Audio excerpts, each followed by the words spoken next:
मातरम वंदे मातरम सुजलां सुफलां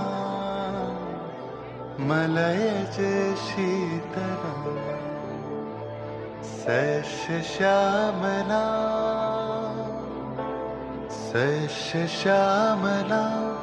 मातरम वंदे मातरम।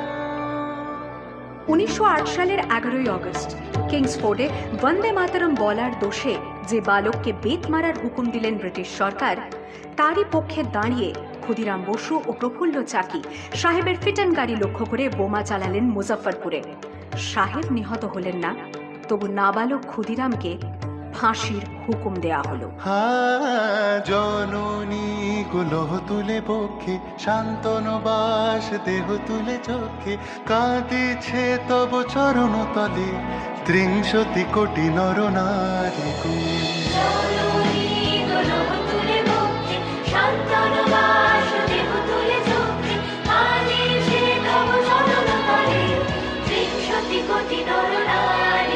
যারা স্বর্গগত তারা এখনো জানে স্বর্গের চেয়ে প্রিয় জন্মভূমি, এসো স্বদেশ প্রদের মহাদীক্ষালুমি সেই মৃত্যুঞ্জয়দের চরণ চুমি। যারা জীর্ণ জাতির বুকে জাগালো আশা, মন মলিন মুখে জোগালো ভাষা।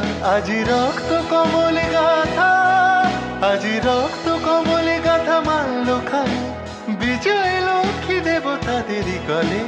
মুক্তির মন্দির শোকানো তলে কত প্রাণ হলো বলিদান, লেখা আছে অশ্রু জলে, লেখা আছে অশ্রু জলে।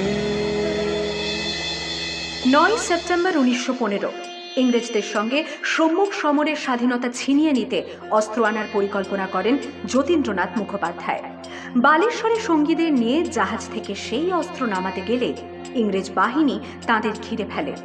বুড়িবালমের তীরে লড়াই বাঁধে বিরাট ইংরেজ বাহিনী বনাম বাঘা যতীন ও তার 4 সতীর্থদের। এককালে শুধু ভোজালি হাতে যিনি বাঘ মেরেছিলেন, সেই বীর সেদিন লুটিয়ে পড়লেন। আমি হাসি হাসি পড়ব ফাঁসি, দেখবে ভারতবাসী। ও মা হাসি হাসি পড়ব ফাঁসি, দেখবে ভারতবাসী। একবার বিদায় দে মা, ঘুরে আসি। 18 এপ্রিল 1918 মাস্টারদা সূর্য সেন ও তাঁর 65 জন শিষ্য মিলে পরিকল্পনা করে চট্টগ্রামে ব্রিটিশ পুলিশের অস্ত্রাগার লুট করেন এবং তারপরে লুকিয়ে আশ্রয় নেন জালালাবাদ পাহাড়ে। এর 4 দিন পর ব্রিটিশ বাহিনী খুঁজে বার করে মাস্টারদা ও তাঁর সঙ্গীদের।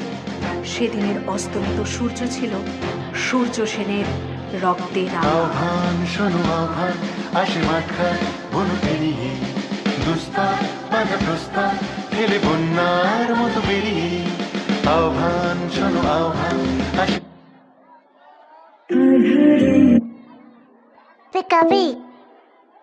মাঠঘাট বনু পেরিয়ে, দুস্তার বাধা প্রস্তার ফেলে বন্যার মতো বেরিয়ে। যুগ সঞ্চিত শক্তি দিয়েছে সারা, হিমগিরি শুনল কি সূর্যের ইশারা। যাত্রা শুরু উচ্ছ্বাস ছুটে দুর্বার বেগে তটিনী, উত্তাপ তালে উত্তাপ নাচে মুক্ত শোভা নটিনী। যাত্রা শুরু উচ্ছ্বাস ছুটে দুর্বার বেগে তটিনী।